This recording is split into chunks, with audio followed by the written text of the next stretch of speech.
सबको हमें आत्म सुधार की जरूरत है। भगवान की भक्ति का अर्थ दूसरों की गलतियां निकालना नहीं है, दूसरों की गलतियां निकालना नहीं है, बल्कि अपनी गलतियों को सुधार कर तत्व पर चलना है। बाबा ने हमें 4 तत्व दिए हैं। मेरे प्यारे से योग भाई बहनों, असली ज्ञान किताबें पढ़ने से नहीं मिलता।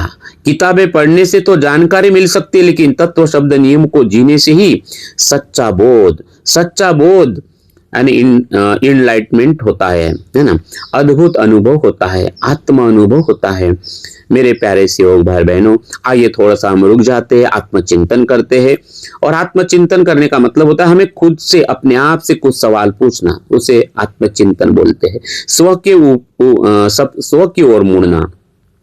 तो मेरे प्यारे से योग भाई बहनों, जब आप यानी हम सब जब सुबह की विनती करते हैं तो क्या हमारा मन शांत होता है, या उस समय भी सांसारिक चिंता और दूसरों के प्रति ईर्ष्या का शोर चलता रहता है? क्या आपने कभी चेक किया सुबह विनती करते समय?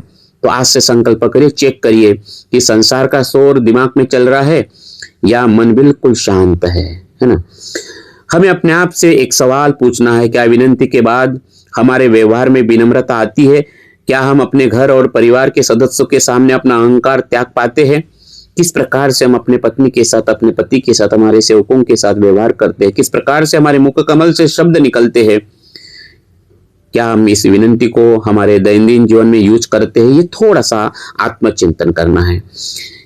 थोड़ा सा और आत्मचिंतन करना है कि क्या हम सचमुच भगवान के शब्द और बाबा के नियमों को अपने जीवन का आधार मानते हैं? बाबा का प्रत्येक शब्द, क्योंकि बाबा कहते हैं कि बाबा का आदेश हम रोज बोलते हैं।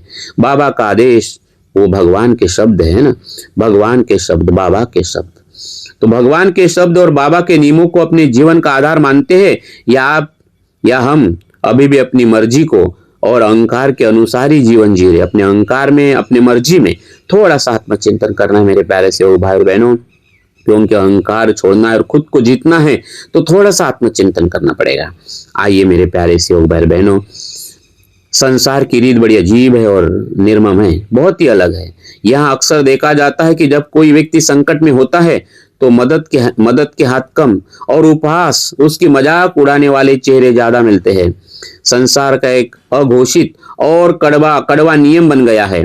बाबा कहते हैं संसार का नियम है, बोले डूबता है तो डूबने दे, ऊपर से मार लात। इसका अर्थ यह है कि यहाँ लोग गिरते हुए को सहारा देने के बजाय उसे और नीचे धकेलने की ताकत रखते हैं, है ना, और प्लानिंग करते हैं कि और गिरे, मजाक उड़ाते हैं। मजा आता है दूसरे को गिरते हुए देखते हुए, और यही संसार का नियम है। ईर्ष्या, द्वेष, मुझसे आगे कोई न निकल जाए, है ना, मैं ही सब कुछ हूं,